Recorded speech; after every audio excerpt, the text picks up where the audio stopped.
أعوذ بالله من الشيطان الرجيم بسم الله الرحمن الرحيم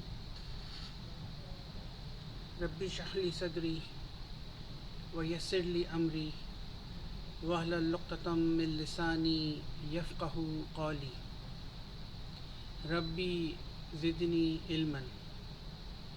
Assalamu alaikum wa rahmatullahi wa barakatuhu. Welcome to our class number 2.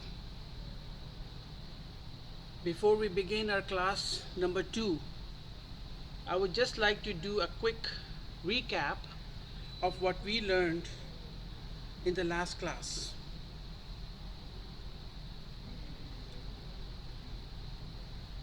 We learned about the 3 parts of speech of Arabic language, or you can call it 3 dimensions or 3 pillars, whatever you want to call it. In that topic,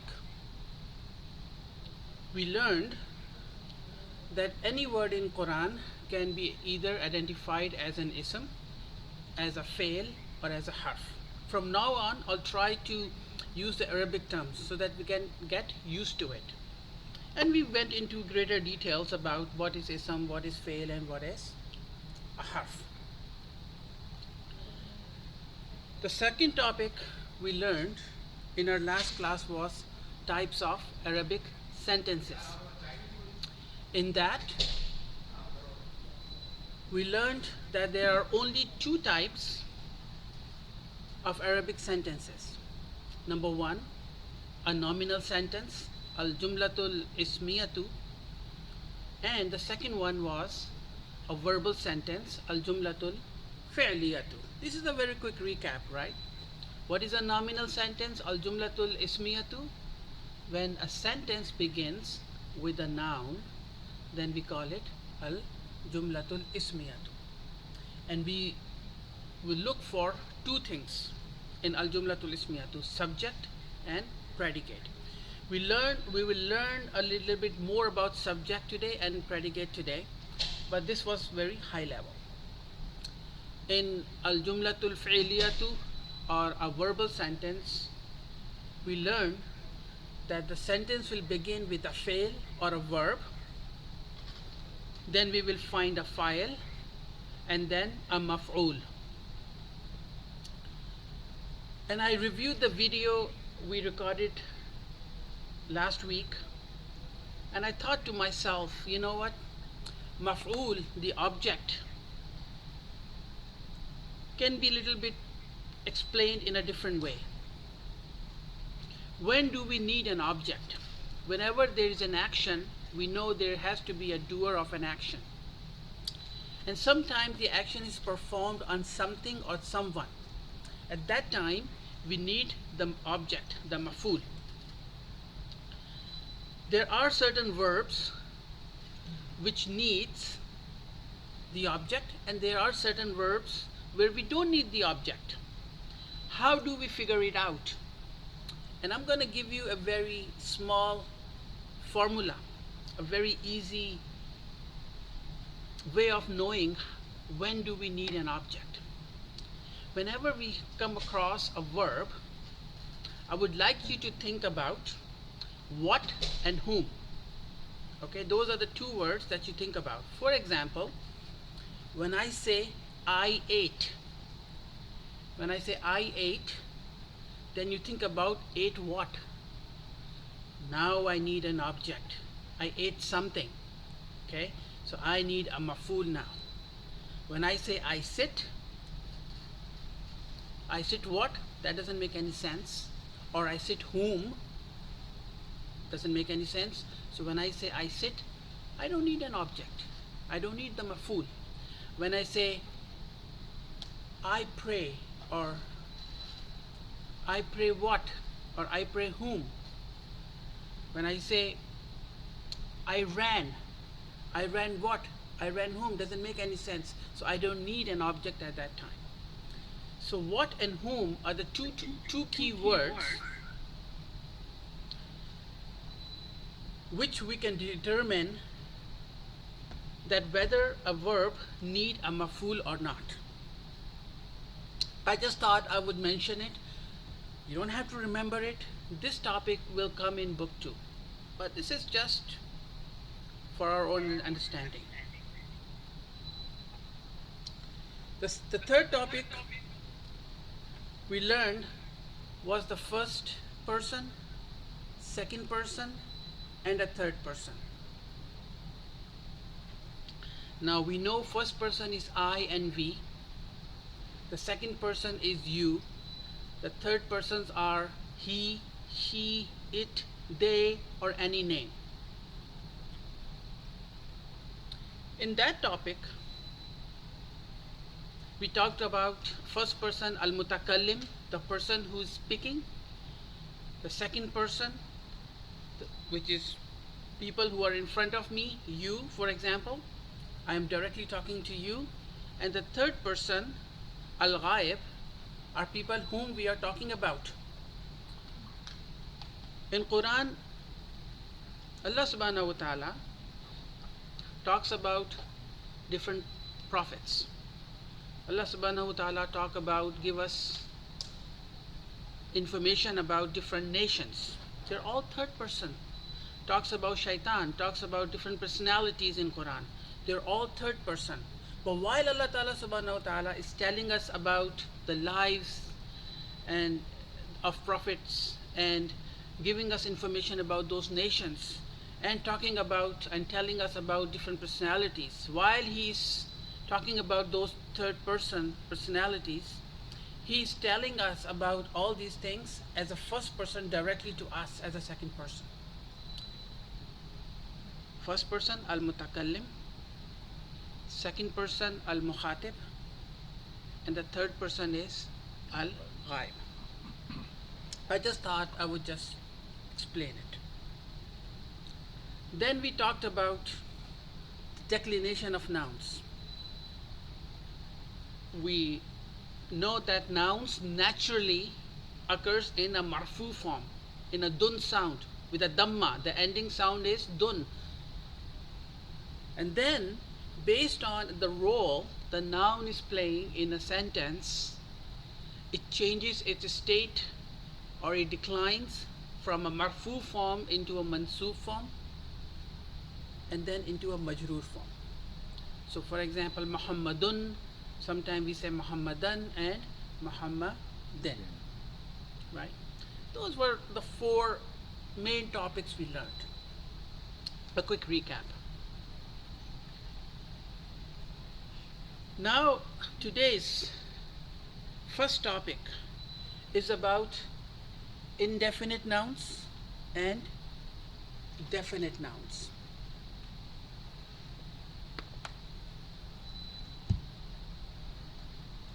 To better explain this concept, let's talk about kitabun and al-kitabu. If I ask you to go into a bookstore and get me a book, or you go yourself and get yourself a book. So you walk into a bookstore and you can pick any book, because I said a book, right? That's any book. You can pick up any book. That is an indefinite noun. Kitabun, it ends with a tanween, with a dhamma, kitabun, and that means a book, any book. But if I ask you to go into a bookstore and get yourself the book, now we're talking about a specific book, right? Something that we have the understanding that what kind of book or which specific book you're going to get from the bookstore. So now kitabun will change into al-kitabu. The tanween is gone with a single dhamma, and you will bring in particle al, which we will learn later, al-kitabu. So kitabun will change into al-kitabu. Now al-kitabu is definite noun, the book. So many examples. If I say qalamun, a pen.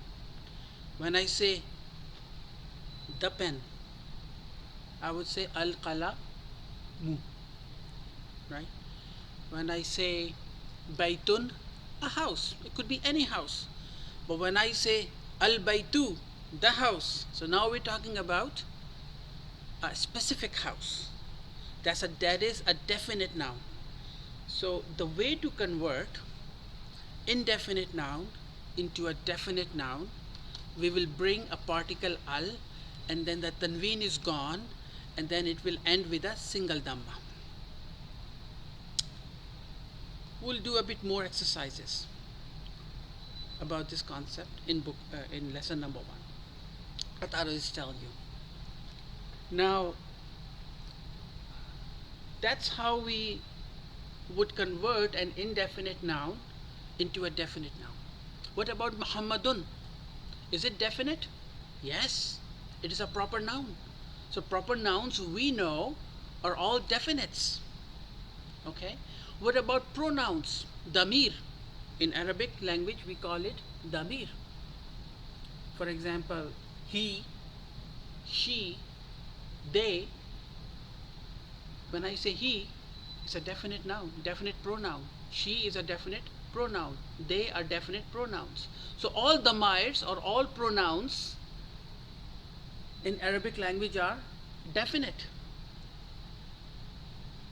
But this is just a bit more information. We don't have to remember it. But what I'm saying is that we need to identify between a definite noun and an indefinite noun. Because in Quran, now how do we apply this concept in Quran? Sometimes Allah subhanahu wa ta'ala is talking about a definite noun. So we need to know what He's telling us about a specific noun. Sometimes Allah subhanahu wa ta'ala is talking to us and telling us about an indefinite noun, a generalized noun. Then we would think about that ayah and try to see what Allah subhanahu wa ta'ala is trying to tell us. So that is why it is important for us to understand this concept.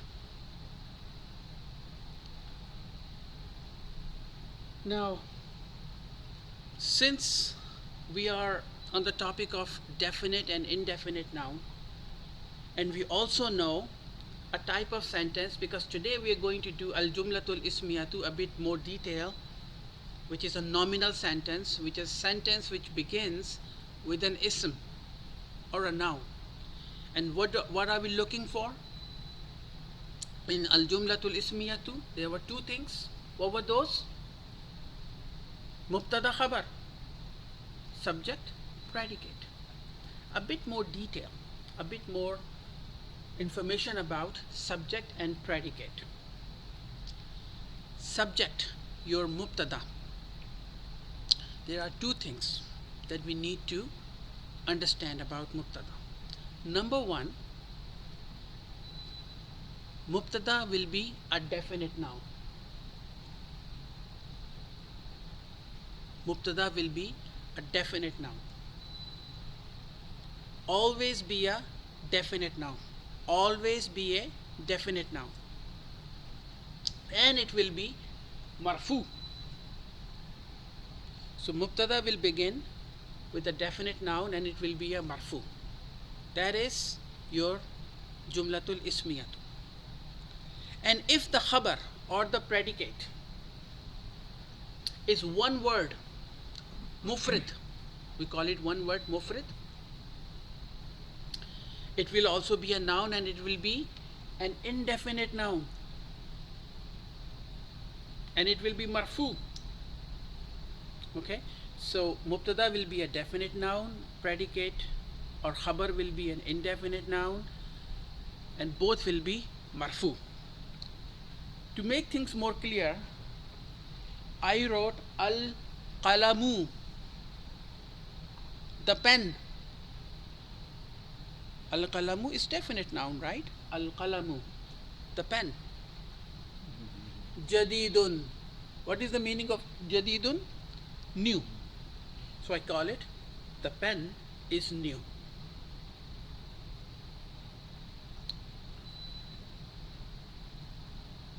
Is al-qalamu a mubtada? Yes. Is it marfu? Yes. Is it definite? Yes. Jadidun, your predicate, your khabar, is it a noun? Yes. Is it indefinite? Yes. Is it marfu? Yes. That is your basic al-jumlatul ismiyatu, or your nominal sentence. Now, just a while ago, I said all pronouns are definite, right? And we also learned about haza in the last class. And we said haza baytun in the last class, lesson number 1, page number 1. Haza baytun, haza kursiyun, haza qalamun, right? This is a house, this is a chair, this is a pen, right? Is haza definite? Haza is a mubtada. Yes, haza is definite because I'm demonstrating something specific to you. Haza qalamun, haza kursiyun, haza maktabun, haza baytun. Haza is definite. Is haza a noun? Yes, it is a pronoun, it is a noun. Is it definite? Yes, it is definite. Is it marfu? Yes. And this concept, I think there was a question last time. Is dhamma the only way to find whether a noun is in a marfu form or a mansub form or a majroor form? And I said most of the time yes, but sometimes some nouns, they are very stubborn. Haza is one of them. Haza will not change. It's a state from marfu form into a mansub form. It will change from marfu to a mansub to a majroor, but we don't see the dun dan din sound in it. But depending on the position of haza in the sentence, even though my eyes cannot see it, my mind will know that haza is either in a marfu form, it's in a mansub form, or it's in a majroor form. In this case, when I say haza baytun, I know this is a jumla ismiya. I know it's a mubtada. I know mubtadas are marfu. So haza is marfu. What are we doing now? We are analyzing a sentence grammatically. That's what we're doing, right? So in class 2, we started analyzing a basic al-jumlatul ismiyat. So that is about definite and indefinite. The third topic that we're going to cover today is particle of interrogation. What is a particle of interrogation?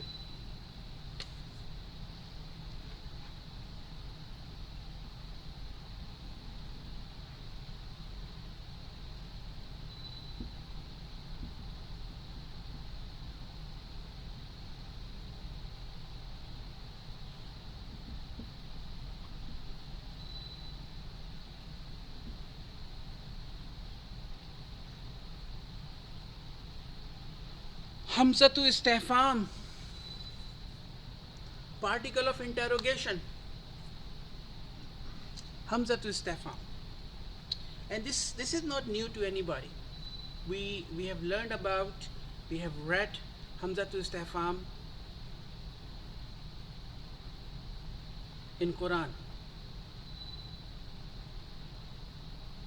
What is Hamzatu istifham? Particle of interrogation. Particle of interrogation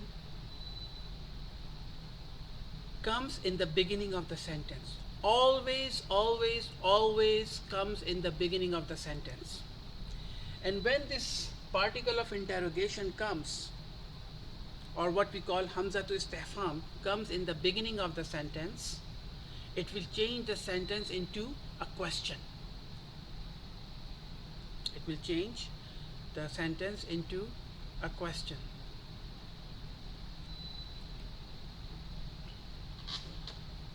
For example,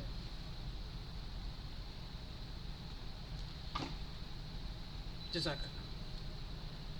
For example, when I say haza baytun, haza baytun, this is a house. And Hamza to Stefan walks in and said, I will always be in the beginning of the sentence. And I want to attach myself to this sentence, haza baytun.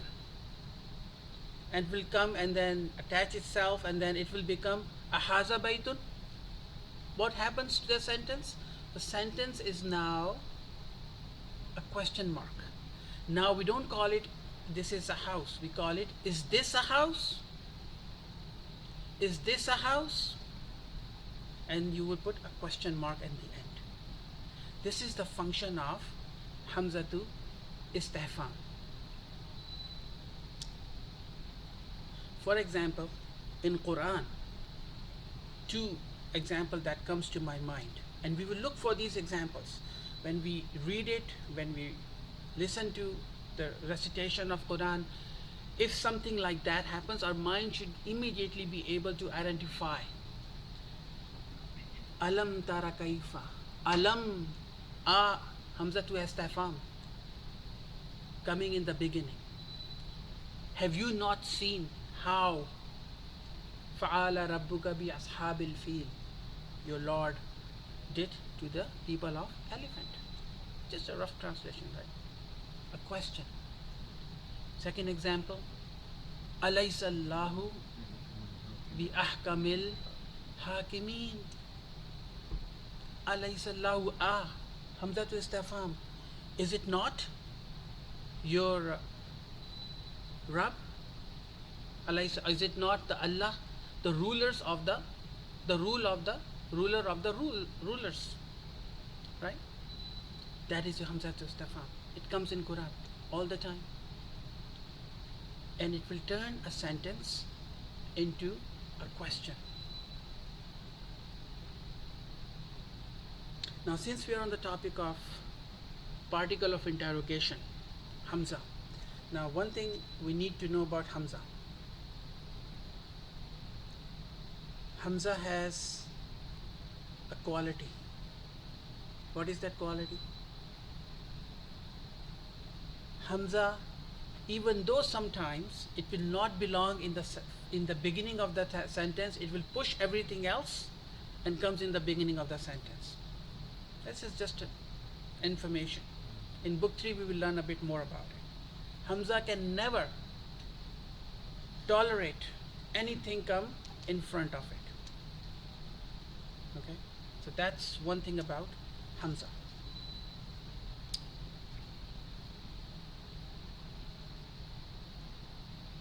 This, talking about Hamza, I'm just gonna talk about two nouns, two important nouns.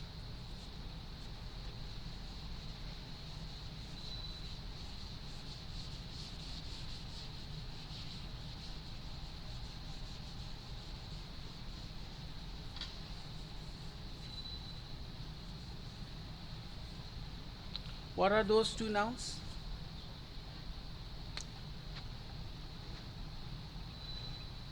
Ma, man. Ma means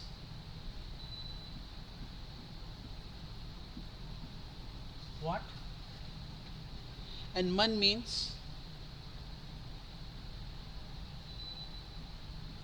who? Ma, what? Man means who?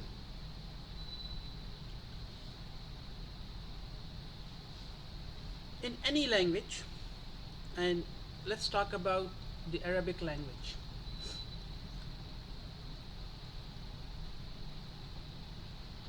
The nouns are typically divided into two main categories: aqil and ghair aqil. Okay, aqil and ghair aqil. Who are aqil? People with intellect, or personalities with intellect. They are aqil. And there are other nouns which are غير عاقل, not with intellect. They work on instinct. Animals. Animals have instincts. Humans have intellect. Right? So, whenever I was going to ask somebody about something or someone, and if it's a غير عاقل, I would use the term ma. Ma haza. What is this? For a غير عاقل, right? But if I'm pointing towards an aqil, then I don't use what? Ma. I use man. Who? Okay? Man rabbuka. This will be the first question in the grave. Man rabbuka.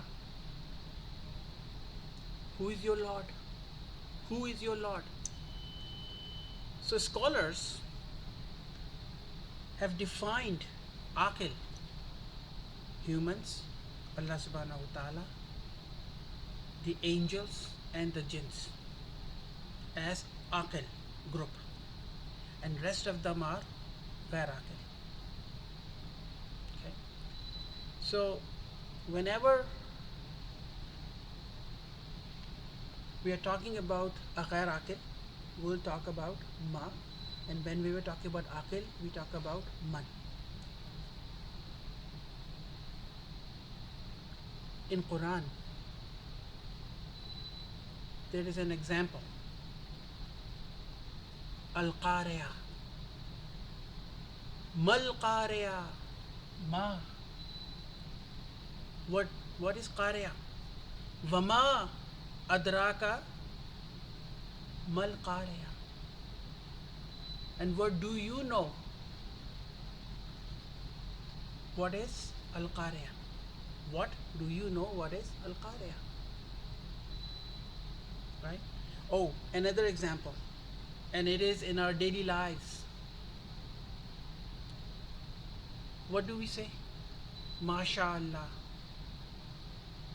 We say that many times during the day. MashaAllah. What?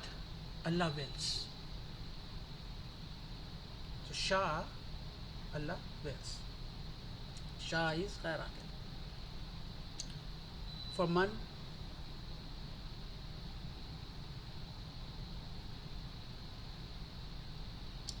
manzal lazi yashfa'u in Ayatul Kursi, right? That's one. There was another example.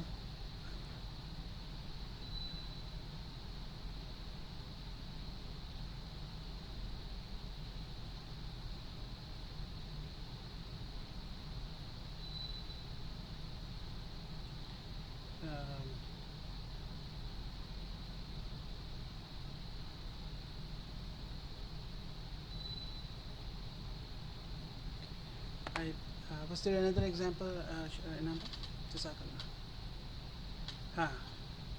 Surah Ar-Rahman, ayah number 29. Yas'aluhu man fis samawati. Whatever is in heavens and in earth. Man. Whoever is in samawat, heavens, and in earth. Kulla yawmin huwa fi shan. We'll come across ma and man in the lesson, so I thought we would discuss it.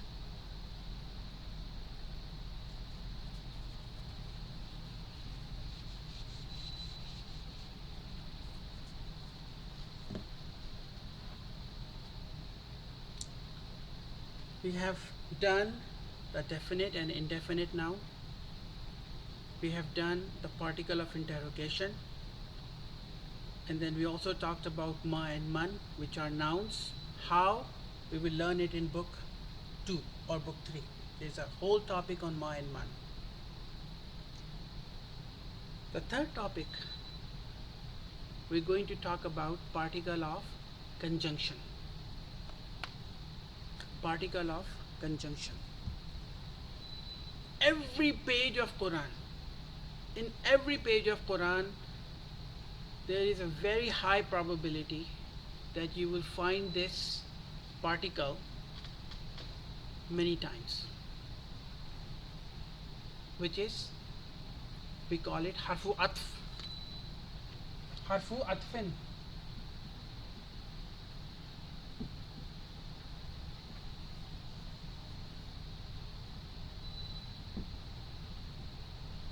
Or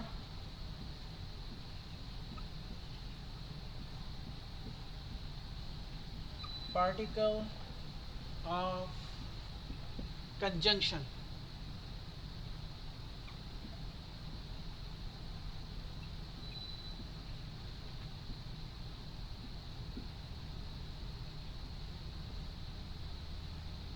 What is this particle?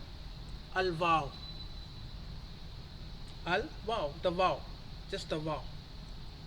Iyyaka na'budu wa iyyaka nasta'in. Right? This Waw in between Iyyaka na'budu and Iyyaka nasta'in is basically joining the two Jumla Felia together. What is the function of harfu atf? The function of harfu atf, as we know, particle of conjunction, either it will join two words or two sentences together, and it comes many times in Quran. So at least, if nothing else, the Waw,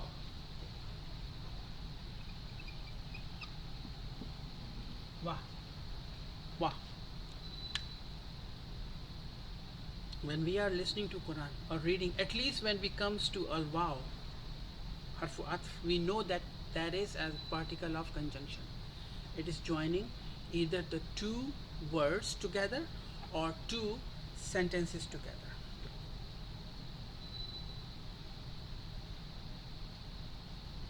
This is easy. This is easy. For example, I want to say my pen is new and my book is old. And my book is old. So when I wanted to say my pen is new, the pen is new, I will say al-qalamu jadidun. Jadidun means new. Al-qalamu jadidun. The pen is new.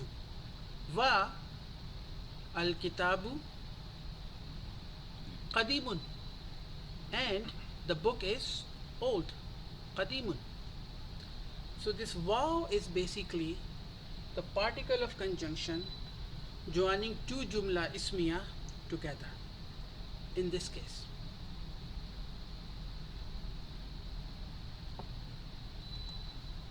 we will come across particle of conjunction or harfu atfin many times during the course of our study. And in lesson number 1, there is one place where particle of conjunction or harfu atf comes. So I thought I would explain it to us. Now, I think we have enough tools, grammar tools, in our pocket to finish lesson number 1. And what I'm going to do now, we'll start lesson number 1 inshallah soon. I'm going to start throwing curveballs here and there. Why? Because I want our minds to sharpen. Sharpen in a sense whatever we have learned in the last week lesson, class, or whatever we are learning today. We should have a very good grasp of those concepts. And once we have a good grasp of those grammar concepts, we go back to Quran. We should be able to implement use those tools more effectively.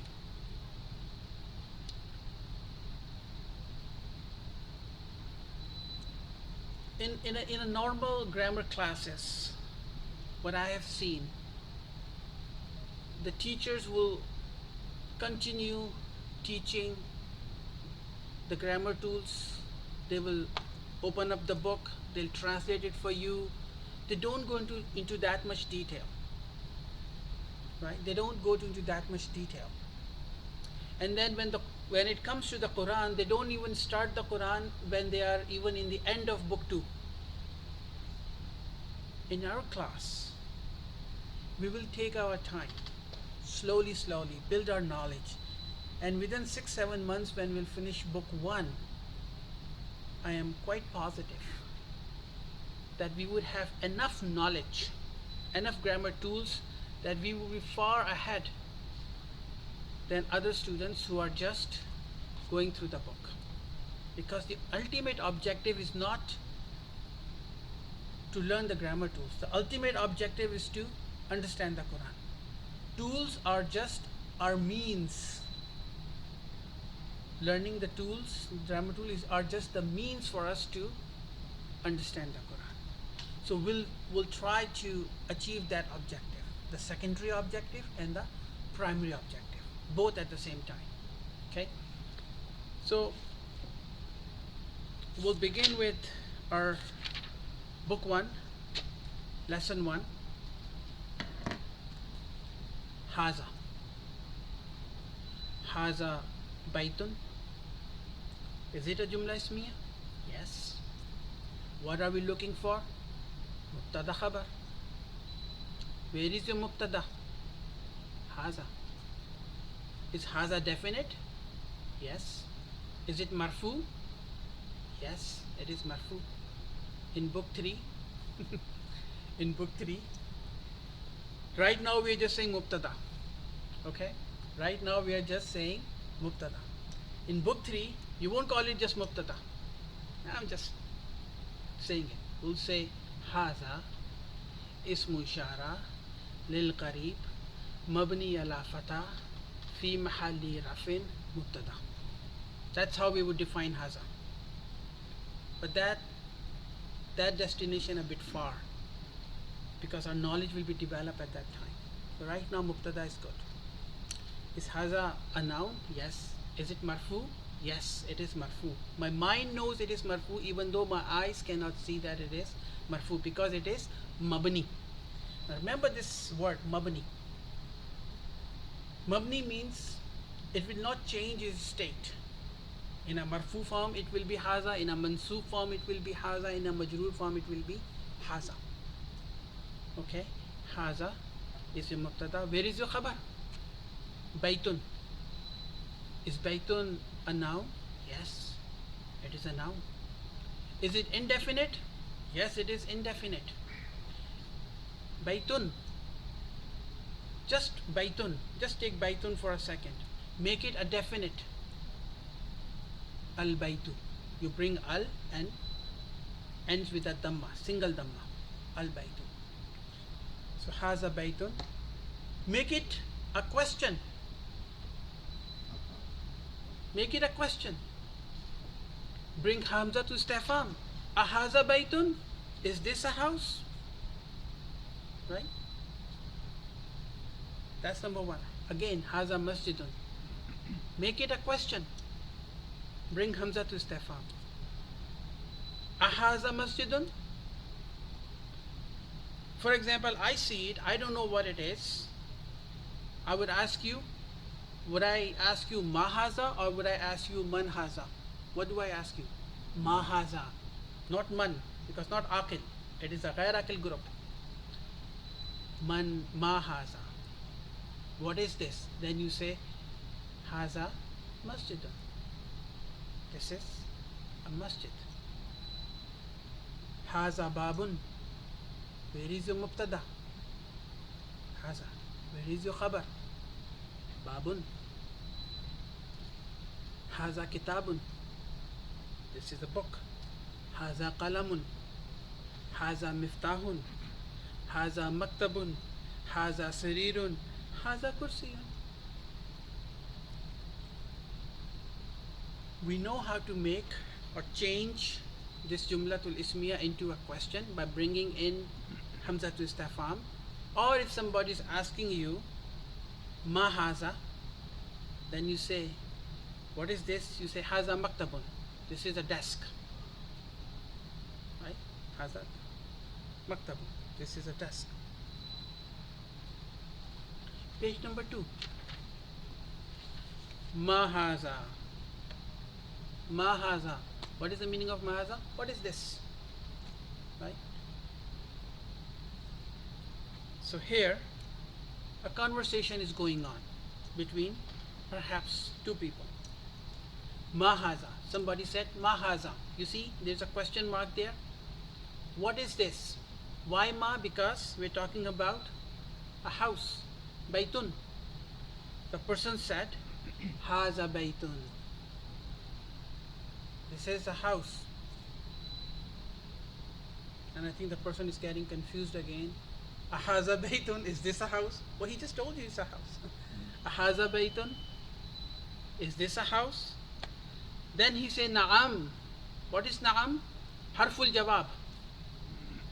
Okay. There are many harful jawab. Two of them are what we learn in lesson number 1 is Na'am and La.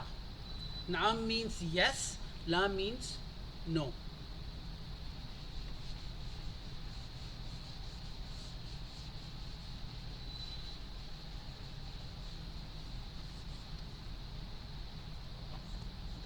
We call it harful jawab.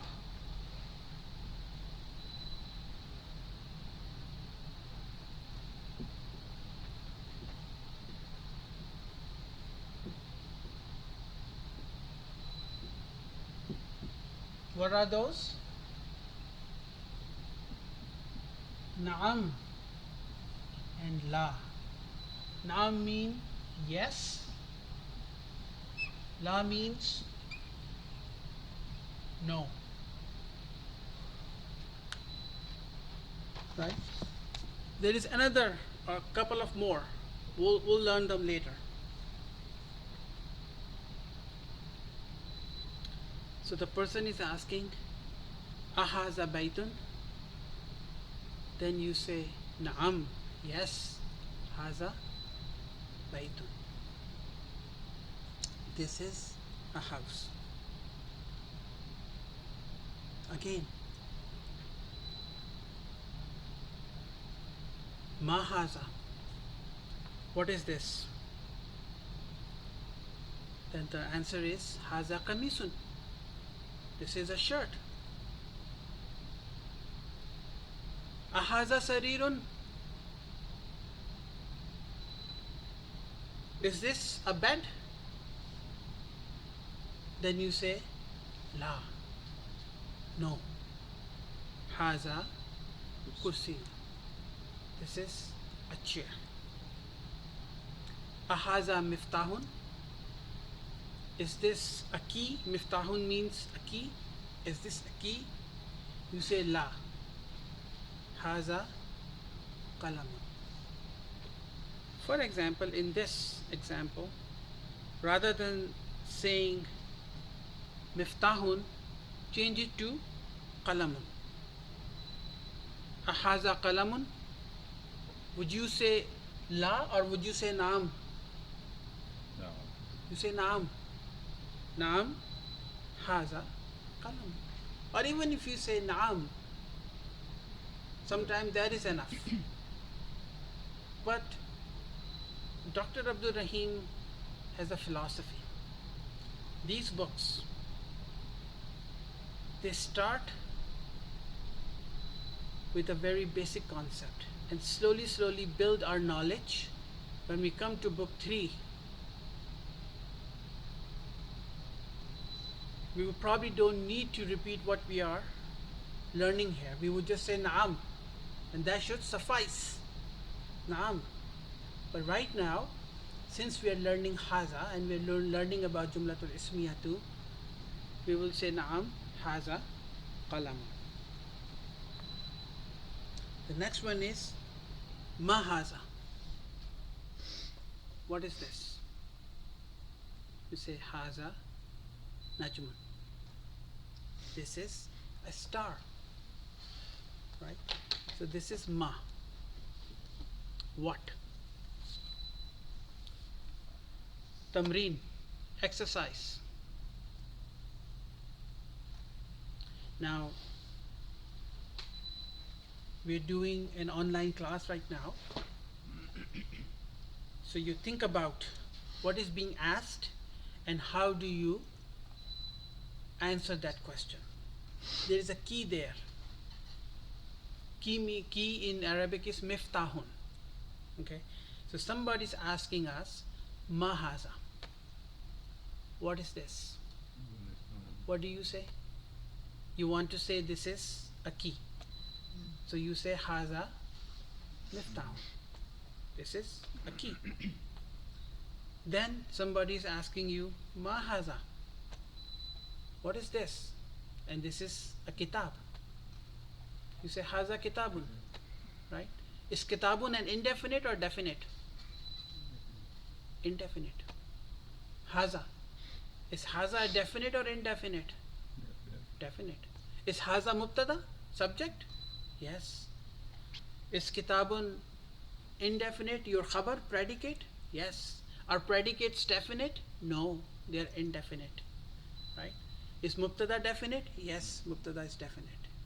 Okay, I'm repeating it because I want us to register this concept in our mind.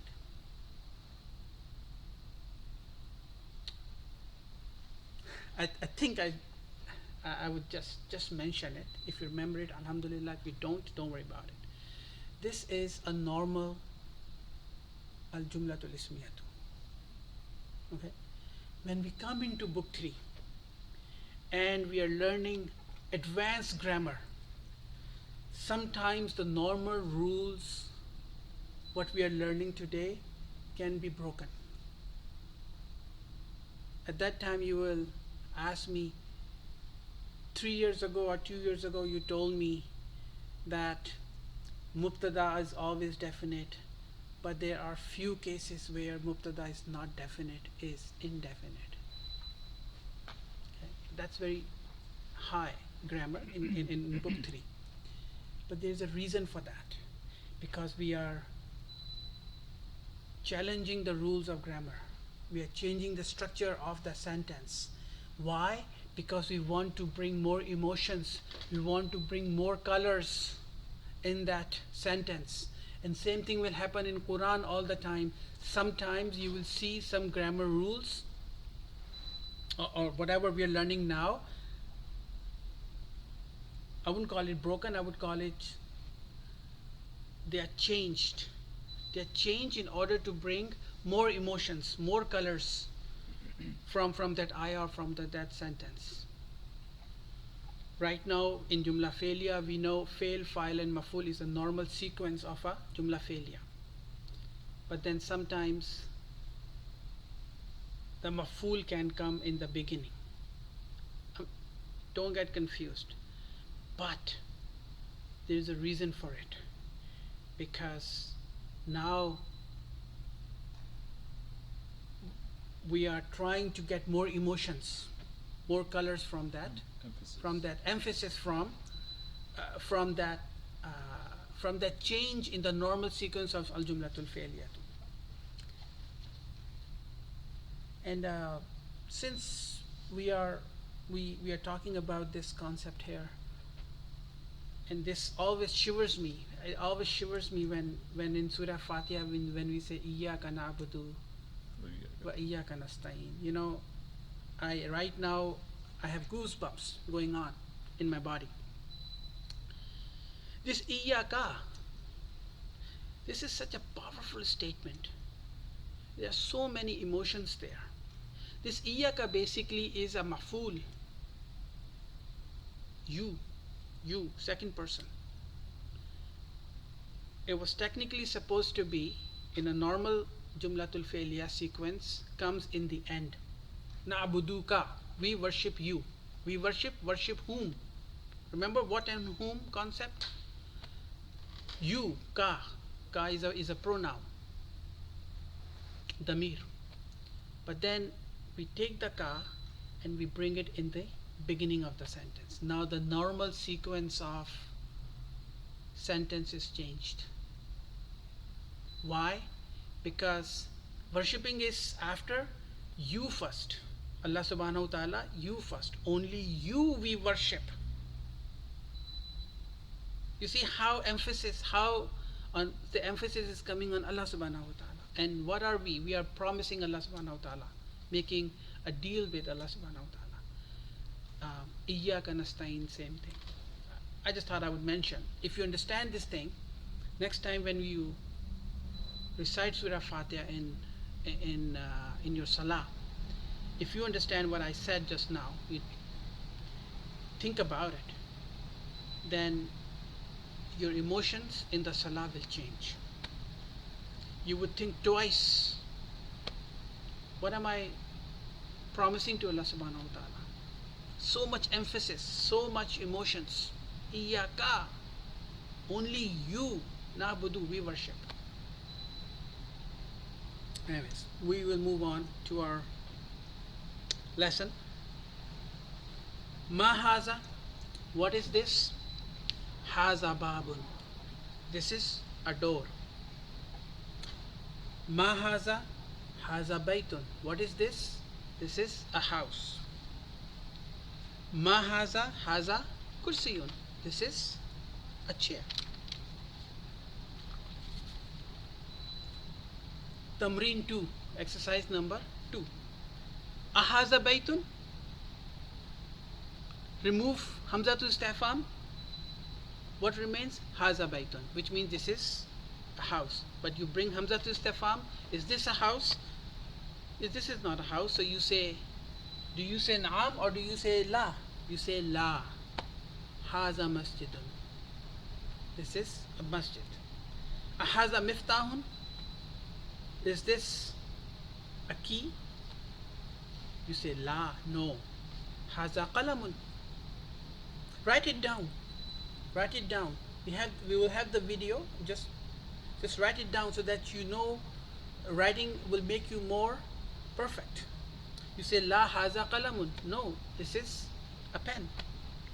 Ahaza qamisun, naam, yes. Haza qamisun, this is a shirt.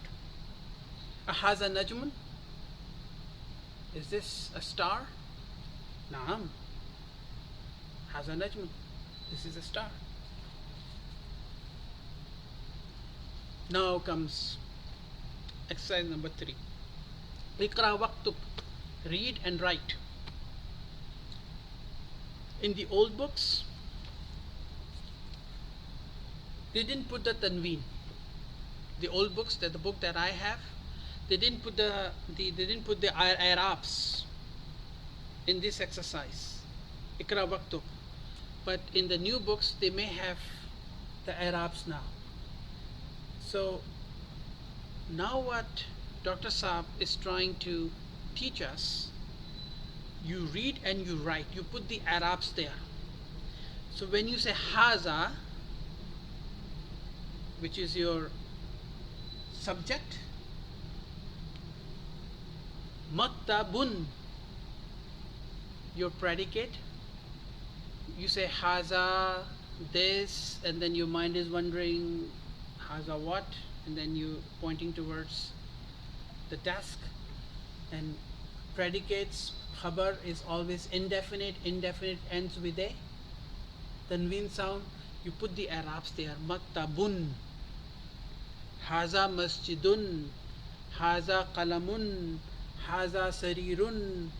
Then you say ma haza, haza kursiyun, haza baytun. So put the i'rabs there. La haza masjidun, ma haza, haza miftah.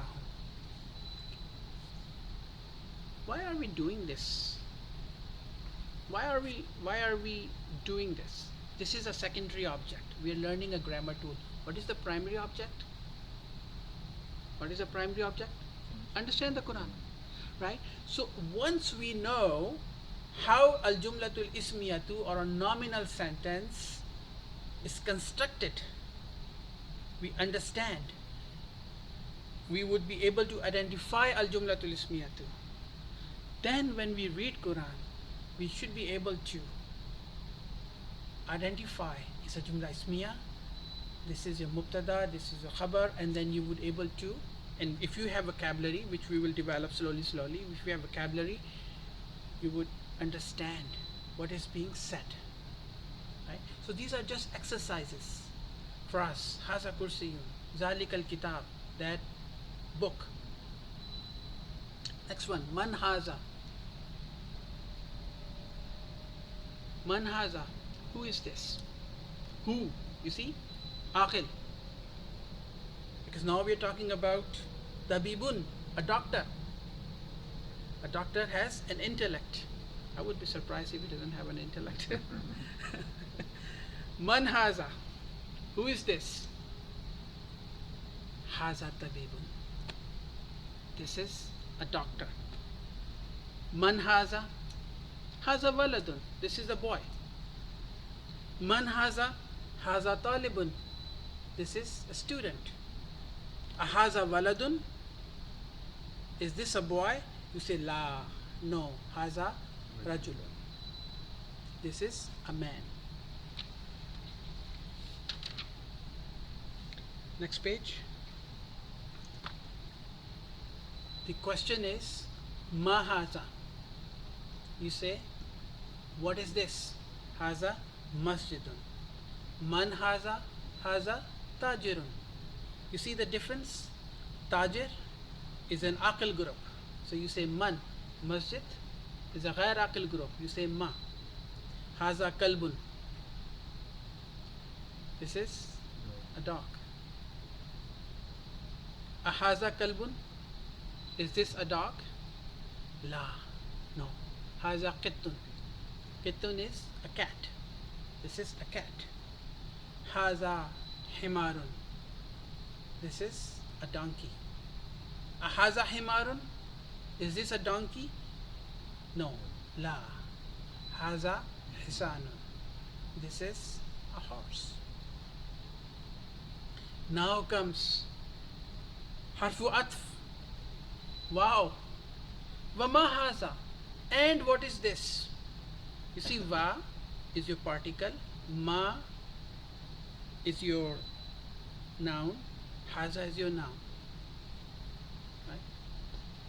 Va and, ma what, haza this, and what is this? You say haza jamalun. This is a camel.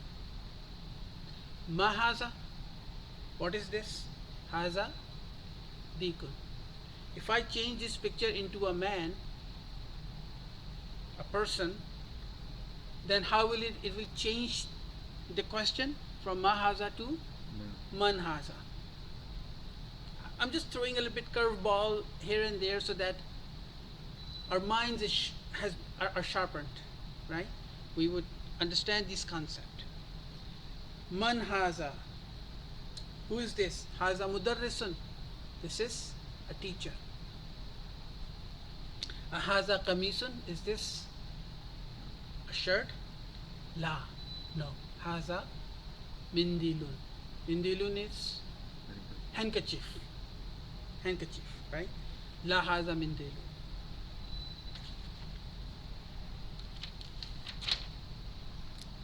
And the last exercise in lesson number 1, Ikra Waktub. Again, very easy exercise. Dr. Saab didn't put the Arabs in this exercise.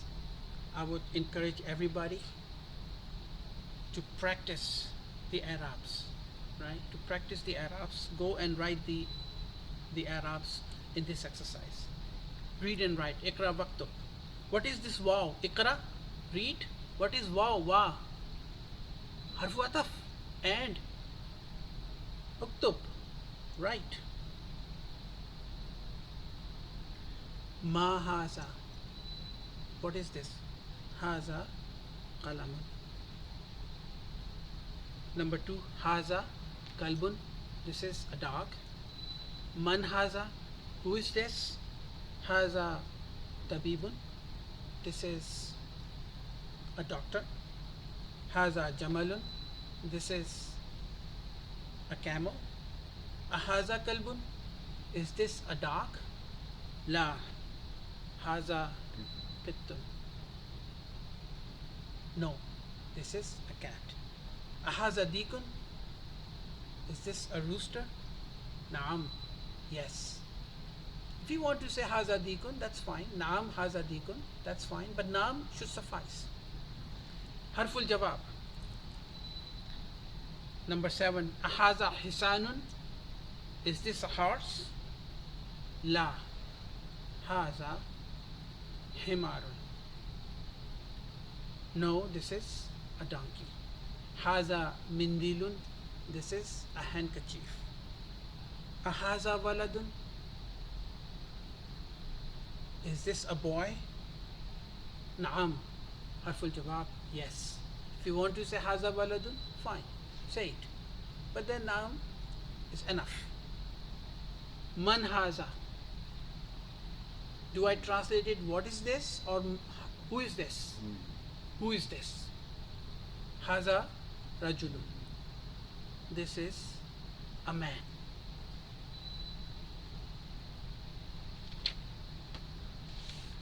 That brings end to our lesson number 1. Okay?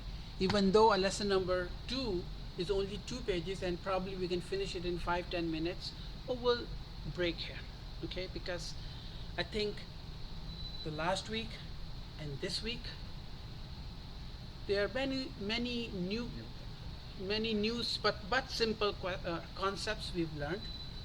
So it probably would take a week for us to digest those concepts until we move on to lesson number 2. I'll take a pause here. And Inambai, if there are any questions. There's one question which is more of a tajweed question. It says, but it will be good to answer. Is it okay to say Haza Kitab instead of Haza Kitab? Yeah, it's fine. I mean, yeah, this is, It's a tajweed it's a question. tajweed question, but that's okay.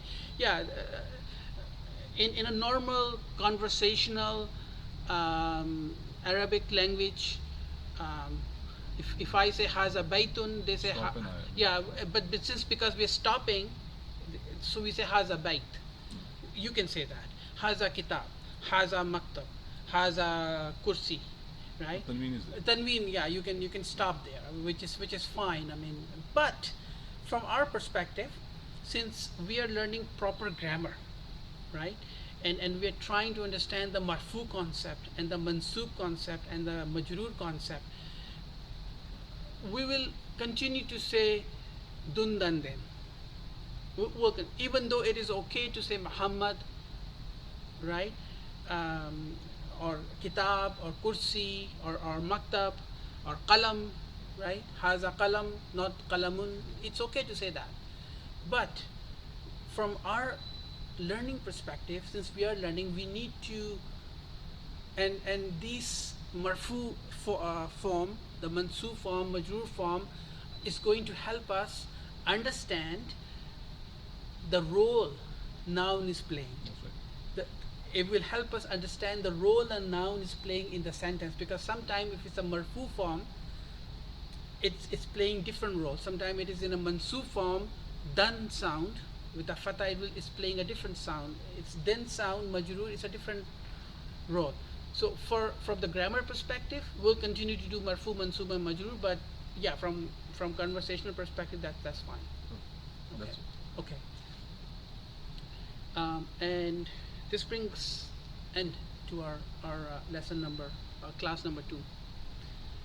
I will make mistakes. Okay. Is there a question? Yeah. So I just wanted to say, during the course of our study, I consider myself a student as well. That's why, if you go into our on our website, I never said teacher, I said instructor. I consider myself a teacher, not a teacher, instructor, a student, okay? And this is a lifelong journey. for me. So we'll continue to learn. So during the course, I may have make few mistakes here and there. If I find a mistake in what I said, I'll correct it. But if I don't, I would request you all to forgive me. Okay? And then at the end of each lesson, we will make a dua. Because if we are making mistakes, and this is a class environment, as a student, when you're learning, you make mistakes. We will make a dua. La yukallifullahu nafsan illa wus'aha laha ma kasabat wa alaiha maktasabat. Rabbana la tu'akhizna in nasina aw akhtana. ربنا ولا تحمل علينا إسرا كما حملته على الذين من قبلنا ربنا ولا تحملنا ما لا طاقة لنا واعف عنا واغفر لنا وارحمنا أنت مولانا فانصرنا على القوم الكافرين السلام عليكم ورحمة الله وبركاته.